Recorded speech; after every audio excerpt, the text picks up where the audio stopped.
তো দেখো আমার একটা কল আসছিল দেখে ক্লাসটা একটু কাটতে হয়েছে। তো এবার দেখো একটা জিনিস, যে বিজ্ঞানী ক্লসিয়াসই কিন্তু প্রথমে কি করছে, গড়মুক্ত পথের ধারণা দিচ্ছে, ঠিক আছে।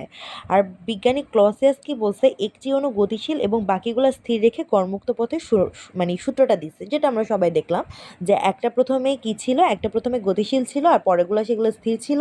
তখন গতিশীল একটারে ধাক্কা মেরে আবার সেটারে স্থিরটারে ধাক্কা মেরে গতিশীল বানিয়ে দিছে, ওই স্থিরটা আরেকটারে ধাক্কা মেরে তোমার গতিশীল বানিয়ে দিছে। তো এভাবেই আর কি চলছে। তো আমি এবার একটু দেখি যে আসলে জিনিসগুলো এখানে কি কি আর জিনিস হয়েছে, সেই জিনিসগুলো একটু দেখি চলো।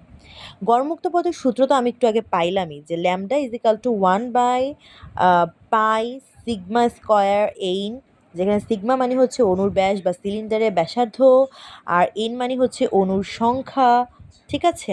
আর পাই মানে তো পাই। ল্যামডা সি ইজিক্যাল টু আমরা কি জানি, একক আয়তনে, ঠিক আছে। এটা হচ্ছে একক আয়তনে, এই সূত্রটা বসবে lambda sigma square N into M, ঠিক আছে। একক আয়তনের ভরকে কি বলে আমাদের বলো তো, একক আয়তনের ভরকে আমাদের বলা হয় ঘনত্ব। তো এটা ঘনত্বটা আমাদের এভাবে বসবে। এবার একটা জিনিস খেয়াল করো যে ওকে, দেখো এবার একটা জিনিস খেয়াল করো যে এই এম আর এমটা যদি আমি কেটে দেই, মানে এই এমটা আমি কোথা থেকে আনছি, এটা অনেকের কোশ্চেন হতে পারে। তো দেখো আমি যদি এই নিচে একটা এম আনি আর উপরে একটা এম আনি, তাহলে কি কোনো প্রবলেম আছে? কারণ এই এম আর এম তো কাটাকাটি হয়েই যায়। তাহলে এইভাবে করে আমি লিখতে পারি যে এই দুইটা যেহেতু একসাথে করলে আমি করতে পারবো, সেহেতু আমি লিখতে পারি যে হচ্ছে এইখানে আমি একটা এম আনলাম, এখানে আমি একটা এম আনলাম। এখন বলতে পারি এমটা এনে আমার লাভ কি হলো, এই এম দ্বারা আমি কিন্তু একটা জিনিস করতে পারি, সেটা হচ্ছে রো বানাইতে পারি। কেমনে? কারণ আমরা জানি রো মানে কি, রো মানে কি এমভি। তাহলে এখানে বলছে এনটা কি, এনটা হচ্ছে একক আয়তনের ভরকে ঘনত্ব বলা হয়, তাই না? এই এনটা তো আমাদের মূলত একক আয়তনটা নির্দেশ করতেছে, তাহলে এন ইন্টু এম কে আমি কি বলতে পারি, রো দিয়ে প্রকাশ করতে পারি। অতএব বলা যায় যে দেখো তো, এই যে তোমার গড়মুক্ত পথের সাথে এই ল্যামডার বা হচ্ছে তোমার রো এর সম্পর্ক কি, এই ল্যামডার সাথে তোমার রো এর সম্পর্কে ব্যস্তানুপাতিক। সেহেতু আমরা বলতে পারি যে গড়মুক্ত পথের গ্যাসের ঘনত্বে কি ব্যস্তানুপাতিক, ঠিক আছে। আর একটু আগে বা এর আগের ক্লাসগুলোতে যখন আমি তোমাদের বর্গমূলীয় গড় বর্গবেগ পড়াইছিলাম, তখন আমরা কিন্তু সবাই পড়ছি যে তোমাদের ঘনত্ব আর চাপ সমানুপাতিক। সেজন্য আমি এই কথাটা লিখছি, ঘনত্ব আর চাপ সমানুপাতিক, আর রো কি তাপমাত্রার সাথে ব্যস্তানুপাতিক। এখন বলতে পারো এই জিনিসগুলো কেন লিখলাম, কারণ যদি কখনো তোমার এরকম আসে, ধরো রো না দিয়ে, এরকম অনেক জায়গায় দেয় রো না দিয়ে তোমাকে চাপ দিয়ে কোশ্চেন করে। কারণ আমরা জানি যে রো আর চাপ কিন্তু অলওয়েজ সমানুপাতিক সম্পর্ক। সেজন্য যদি রো না থেকে চাপ দেওয়া থাকে, তাহলে কখনো ভয় পাওয়ার কিছু না, আমি রো এর জায়গায় জাস্ট চাপটা বসাই দিয়ে সমানুপাতিক ব্যস্তানুপাতিক সম্পর্ক ধরে ম্যাথ করব, ঠিক আছে। সেজন্য আমি লিখছি চাপ বাড়লে গড়মুক্ত পথ কমে, যেহেতু মানে রো এর সাথে গড়মুক্ত পথের সম্পর্ক ব্যস্তানুপাতিক, তার মানে চাপের সাথে গড়মুক্ত পথের সম্পর্ক ব্যস্তানুপাতিক হবে। তার মানে চাপ বাড়লে গড়মুক্ত পথ কমে, আর হচ্ছে তাপমাত্রা বাড়লে গড়মুক্ত পথ বাড়ে, ঠিক আছে। যেহেতু তোমার তাপমাত্রার সাথে রো এর সম্পর্ক তোমার ব্যস্তানুপাতিক, সেহেতু তোমার এইটাকে কি বলা হয়, গড়মুক্ত পথের সাথে তাপমাত্রার সম্পর্ক তোমার কি সমানুপাতিক হবে, ঠিক আছে। তো এই জিনিসগুলো তোমাকে সমানুপাতিক ব্যস্তানুপাতিক সম্পর্ক বুঝতে হবে, যে সমানুপাতিক কোনটা ব্যস্তানুপাতিক কোনটা। তাহলে তোমাদের হচ্ছে তুমি অনেক সময় তুমি কি করতে পারবা, কম্প্যারিজনে তুমি হচ্ছে অনেক সূত্র নিজে নিজে অ্যাপ্লাই করে ম্যাথ করতে পারবা। তো সমানুপাতিক জিনিসটা আর ব্যস্তানুপাতিক জিনিসটা একটু বোঝার বিষয় আছে। এবার দেখো বোল্টজম্যানের মতে গড়মুক্ত পথ জিনিসটাকে আমরা এতক্ষণ কার মতে মানে গড়মুক্ত পথ শিখছি, ক্লসিয়াস। কারণ বিজ্ঞানী ক্লসিয়াসই সর্বপ্রথম গড়মুক্ত পথের ধারণা দেন।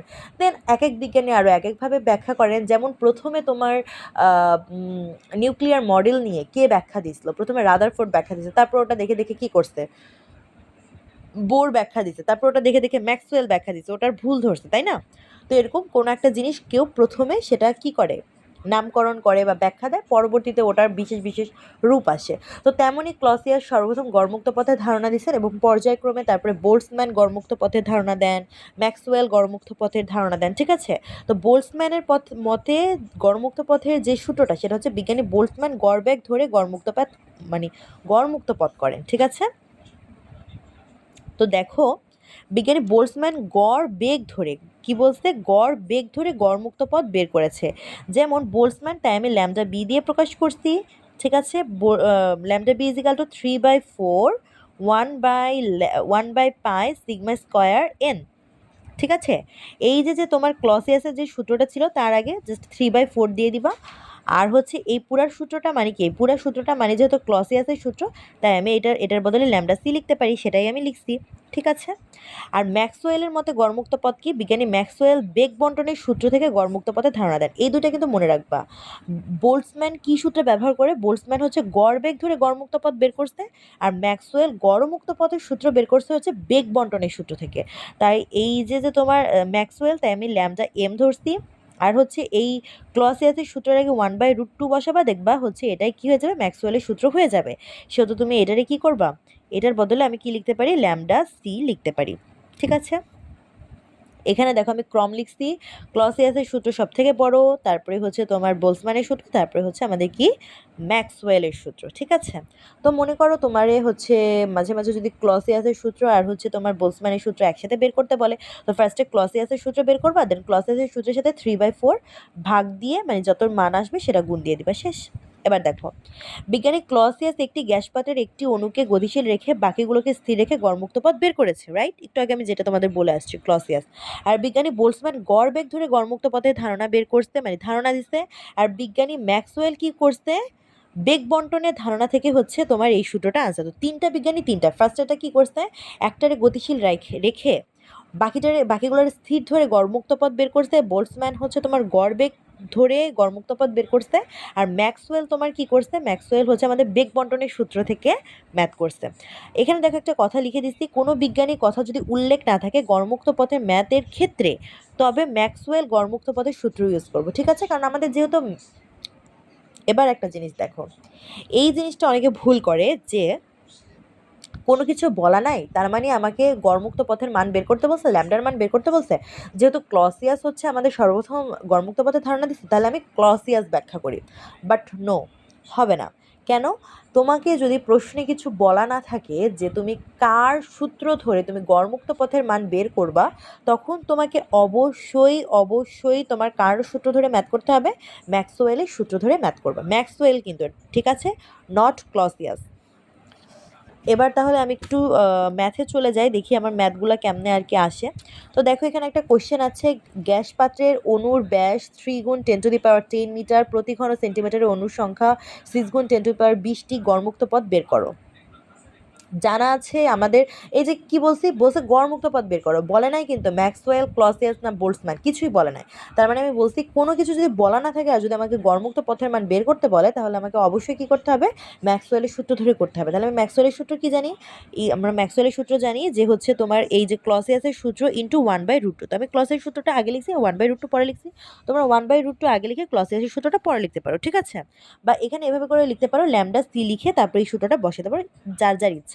তো দেখো ল্যামডা সি এর মান কত দেওয়া আছে, ল্যামডার মান কত দেওয়া আছে, অণুর ব্যাসের মান দেওয়া আছে আমার হচ্ছে 3 × 10⁻, মান এটা হচ্ছে 3 × 10⁻10 স্কোয়ার হবে। এই এন এর মান দেওয়া আছে আমার, অণুর সংখ্যা দেওয়া আছে কত, 6 × 10⁻20টি। দেখো আমি সাইডে সাইডে সব কিছু লিখে রাখছি। এবার একটা জিনিস দেখো, এখানে আমার দেওয়া আছে মিটারে, ঠিক আছে। আর এইটা দেওয়া আছে আমার হচ্ছে এখানে দেওয়া আছে দেখো সেন্টিমিটারে, প্রতি ঘন সেন্টিমিটার। ঘন সেন্টিমিটার মানে কি, ঘন সেন্টিমিটার মানে হচ্ছে সেন্টিমিটার কিউব, ঘন মানে কি কিউব, তার মানে সেন্টিমিটার কিউব। এই সেন্টিমিটার কিউব থেকে আমার কেমনে মিটার কিউবে নিতে যায় তা কিন্তু আমরা জানি, তাই না?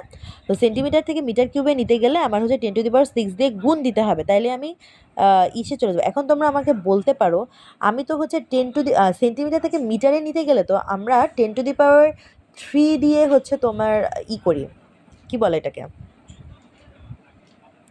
সেন্টিমিটার থেকে মিটারে নিতে গেলে তো আমরা হচ্ছে তোমার 100 দিয়ে হচ্ছে তোমার গুণ করি। তাহলে এখানে আমি কেন 10⁻6 দিয়ে গুণ করলাম? আচ্ছা, 100 মানে কত, 10⁻² এখানে আমার বলছে ঘনর কিউব, তার মানে কত, ঘন কিউব মানে 3×2 = 6, তার মানে হচ্ছে আমাদের 10⁻6ই বসবে। বুঝতে পারছো ব্যাপারটা? অনেকে এটা বুঝো না, ঠিক আছে। ধরো তোমাকে বললো যে হচ্ছে ধরো তোমাকে এমন দেওয়া আছে, ধরো তোমাকে এমন দেওয়া যে একটা জিনিসের আয়তন বের করতে বলছে। কারণ আয়তন মানে কি, আমরা জানি ক্ষেত্রফল গুণ উচ্চতা মানে হচ্ছে আয়তন, দৈর্ঘ্য প্রস্থ উচ্চতা মানে তো আয়তন। এবার তোমার উচ্চতাটা দেওয়া আছে তোমার হচ্ছে মিটারে, ক্ষেত্রফলটা দেওয়া আছে তোমার সেন্টিমিটারে। এবার এই সেন্টিমিটার থেকে মিটারে নিতে গেলে তোমাদের হচ্ছে মনে হয় মানে এই সেন্টিমিটারে মিটারে নিতে হবে। এখন আমরা কি জানি ক্ষেত্রফল মানে দেওয়া আছে সেন্টিমিটার, আর ক্ষেত্রফল মানে কি আমরা যেহেতু দৈর্ঘ্য গুণ প্রস্থ তার মানে ওই জিনিসটা সেন্টিমিটার স্কোয়ারে দেওয়া আছে। তো যখন সেন্টিমিটার থেকে মিটারে যাবা তখন তার যে অনুপাতে তোমার যাইতে হইতো, যেহেতু ক্ষেত্রফল মানে সেন্টিমিটার স্কোয়ার, তো এইটারে অবশ্যই তখন আগে ফার্স্টে মানে পাওয়ার করে, হ্যাঁ, 2 পাওয়ার করে নিয়ে সেটারে তারপরে তোমার মিটারে যাইতে হবে। বোঝা গেছে কথাটা? তো এই জিনিসগুলো এককের জিনিসগুলো খুব ভালো মতন খেয়াল রাখতে হবে, ঠিক আছে? তো এই সেন্টিমিটার থেকে আমি এভাবে করে তোমার মিটার কিউবে গেলাম, মিটার কিউবে যে হচ্ছে আমি এভাবে করে সব মান বসে আমি ম্যাথ করব। তো এখানে কেন আমি ক্লসিয়াসের মানে ক্লসিয়াস ধরি না বুঝছো, কারণ কোনো কিছু না দেওয়া থাকলে আমি ম্যাক্সওয়েল ধরে ম্যাথ করব। এবার দেখো একটা সৃজনশীল দেওয়া আছে, একটি সিলিন্ডারের আয়তন এত, 27 ডিগ্রি সেলসিয়াস তাপমাত্রা এত এত এত এত দেওয়া আচ্ছা যাই হোক। তো সিলিন্ডারের অনুর গতিশক্তি বের করো। তো গতিশক্তি বের করো, এখানে আমার যেখানে এখানে যে কথাটা লেখা আছে 3/2 KT, এখানে আমি লিখছি, আবার ম্যাথটা ভুল হবে। তো যাই হোক ম্যাথটা ভুল হলে যেহেতু গতিশক্তি বের করতে বলছে, কোনোভাবে তোমরা গতিশক্তিটা বের করো, ঠিক আছে? কি কি ডাটা দেওয়া আছে আগে ফার্স্টে মিলাবা যে কোন কোন ডাটা দেওয়া আছে। তো কোন কোন ডাটা দেওয়া আছে সে ডাটাটা মিলায়া তারপরে হচ্ছে তোমরা ম্যাথ করবা। এবার দেখো আমার যেটা জরুরি আমি সেটা করি। আমি কি করব, গড়মুক্ত পদ দিয়ে দেখি আমার কোন সূত্রটা আছে। লিখছে খালি সিলিন্ডার যুক্ত করার পর গড়মুক্ত পদের কি পরিবর্তন হবে? তো আমি হচ্ছে দেখো এখানে আমাকে বলছিল যে 3.25 অণু ধারণ করে, প্রতিটি অণুর ব্যাস এত, পরবর্তীতে ওই সিলিন্ডারের মতো একটি খালি সিলিন্ডারে যুক্ত করা হয়।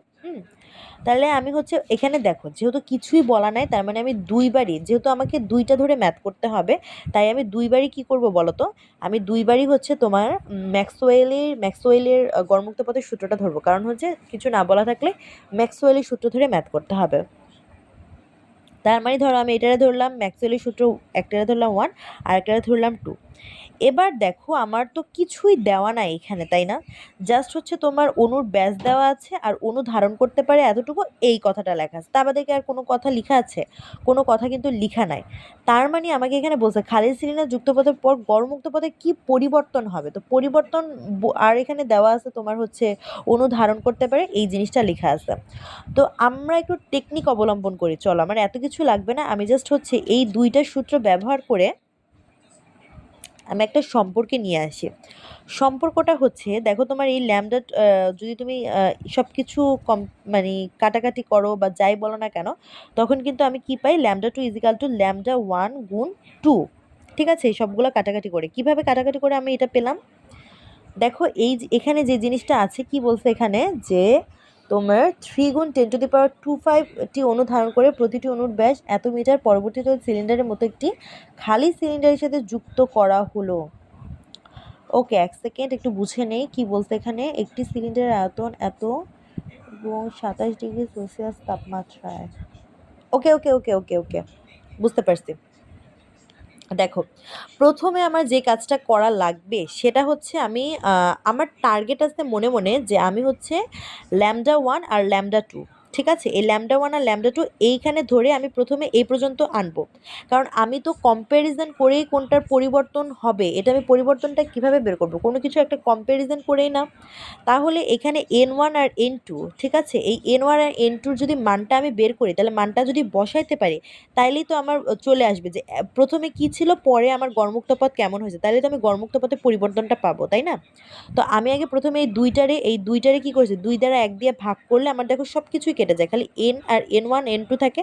কারণ দেখো এগুলো তো হচ্ছে তোমার ধ্রুবক পথ, এই ধ্রুবক পথগুলো সেজন্য কি হয়ে যাবে, কেটে যাবে। আর তোমার থাকে কি λ1 λ2 আর n1 n2, এগুলো আমি সব কিছু রাখলাম। রাখার পরে আমার কি থাকে দেখো তো, λ2 = λ1 n1/n2, এটুক পর্যন্ত আমি রাখলাম। এখন n1 আর n2 এর মানটা যদি আমি বসাই, তাহলে আমি হচ্ছে তোমার এই λ2টা, এই λ2টা হচ্ছে পরিবর্তিত λ2, আর λ1টা হচ্ছে আগে ছিল, তার মানে কতটুকু পরিবর্তন হয়েছে বা কীরকম পরিবর্তন হয়েছে এটা আমি বুঝতে পারবো। তো এটা পরিবর্তনটা বুঝতে গেলে আমার আগে n এর মানটা লাগবে, n এর মানটা আমি এখান থেকে চলো কেমনে পারি বের করে আসি। তো দেখো এখানে আমার আছে v1 = কত দেওয়া আছে এত, v2 = কত দেওয়া আছে, v2 আছে এত দেওয়া, v2 = 2 × 1.5। দিয়ে আমার আছে 3 মিটার কিউব, আর এন এর মান দেওয়া আছে আমার 30 × 10⁻25t, আর সিগমার মানও আমার দেওয়া আছে এত। এখন আমার lambda 1 equal to what, lambda 2 equal to what, ঠিক আছে। এবার একটা জিনিস খেয়াল করো যে আমি এখানে কি করছি, এখানে যে তোমার এন এর মানটা আমি ফার্স্টে হচ্ছে কি করছি, দুইটার কাছ থেকে আমি হচ্ছে এন এর মানটা প্রথমে আমি বের করে নিছি। এন এর মানটা বের করে দেখো, n1/n2 এর মান আমি কিন্তু একসাথে তোমার n1/n2 এর মান যেন একসাথে বেরোয় সেই জিনিসটা করছি। তো n1/n2 এর মান আমি বের করছি একসাথে 3/1.25, যদি তুমি কাটো তাহলে কত হয়, 2 হয়ে যায়। তাহলে n1/n2 এর মান 2 বের হলো, এই n1/n2 এর মান যে 2, এই n1/n2 এর মান আমি 2টা বসালাম। তা এখন একটা জিনিস খেয়াল করো, মজার বিষয়, যে এখানে ল্যামডা 2টা আর এখানে ল্যামডা 1, এখানে ল্যামডা 2টা মানে কি পরিবর্তিত গড়মুক্ত পথ, আর ল্যামডা 1 আগের, তার মানে এই ল্যামডা 1 আগের ল্যামডা 1-এর সাথে যদি দ্বিগুণ করা হয় তার মানে আমি এতটুকু মানে এই গড়মুক্ত পথটা পাবো। তার মানে কি পরিবর্তন কি, মানে খালি সিলিন্ডার যুক্ত করার পর গড়মুক্ত পথে কি পরিবর্তন হবে এবার বুঝতে পারছো? তো এই জিনিসটাই মূলত এখানে বলা হয়েছে, ঠিক আছে। তো দেখি পিছনে আর কিছু আছে কি না। পিছনে আর কিছু নাই, বাট আমি এখানে কিছু কথা তোমাদেরকে লিখে দিছি, ঠিক আছে। এই কথাগুলা তোমরা একটু পড়বা। এখানে কি লিখছিলাম, ওকে আচ্ছা। তোমরা অনেকে আবার অনেক কিছু না বুঝতে পারো যে আসলে ওখানে একটু আগের ম্যাথে সৃজনশীলে আমি এখানে n1 বের করতে যে n/v1 কেন দিছি এবং n2 ইজিক্যাল টু n/v2 কেন করছি। এটা করার পিছনে একটা কারণ আছে, কারণ হচ্ছে আমাদের দুইটার ক্ষেত্রে আমার n এর মান কমন ছিল। তো দুইটা আয়তন দিয়ে যদি আমি ভাগ দিই তাহলেই হচ্ছে আমি কি পেয়ে যাব, আমি n1 আর n2 মান পেয়ে যাই, ঠিক আছে।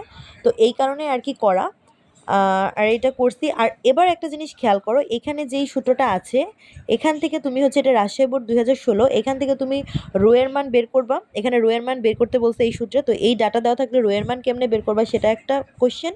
আর প্রতি সেকেন্ডে সংঘর্ষের পর কোনো ক্ষেত্রে বেশি তোমার মানে বোল্টজম্যান ধ্রুবকে গড়মুক্ত পথ আর হচ্ছে ক্লসিয়াসের মধ্যে গড়মুক্ত পথের সাহায্যে তুলনা করতে বলবে।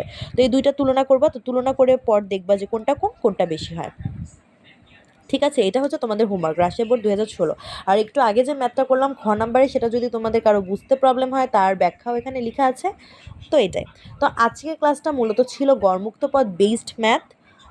আর একটু আগে আমরা কেন গড়মুক্ত পথ দুইটা ধরলাম, কারণ আমাদের কোনো কম্প্যারিজনের বিষয় আসলে তখন আমরা ব্যস্তানুপাতিক সমানুপাতিক সম্পর্ক ধরে দুইটা ধরে আমরা ম্যাথ করব, ঠিক আছে। কিছু কিছু খুঁটিনাটি কিছু কিছু টেকনিক অবলম্বন করতে হয়, নাহলে ম্যাথ করা যাবে না। তো এর নেক্সট ক্লাস থেকে আমরা অনেক মজার একটা পড়া পড়বো, সেটা হচ্ছে স্বাধীনতার মাত্রা। তো আজকে এ পর্যন্তই, সবাই ভালো থাকবো, আল্লাহ হাফেজ।